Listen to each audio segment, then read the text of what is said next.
Pois é, pessoas, estou aqui chateada com essa prova do Enem, além de ser difícil pra caralho, entendeu? Porque as provas de química foi desgraçada, eu não sei porra nenhuma.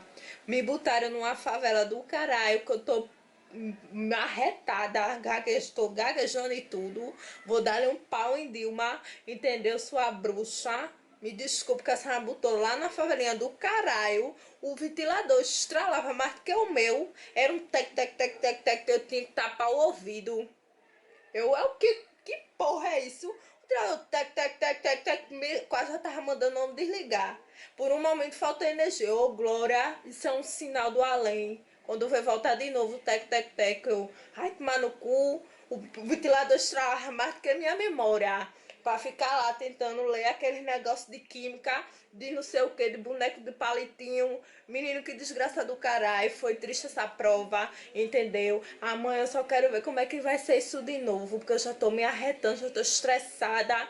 Minha vida não é essa, minha vida é ter que pagar faculdade mesmo, porque não tá dando pra mim, não. Tô chateada, tô bolada. Fora os carros que ficavam passando pra lá e pra cá tocando merengue desgraçado. Orerê, orerê, orerê, é um caralho. Oxe, tá vendo que o povo tá fazendo não? Prova não. Ah, oi, e nem me bota num canto melhor, viu? No ano que vem, se eu fizer, me bota no palácio.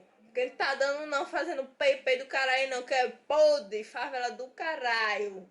Tchau. Chateada com você, né? Vou tirar a nota miserável por causa do ventilador. E por causa daqueles desgraçados passando pra lá e pra cá com aquele carro tocando brega. Tchau.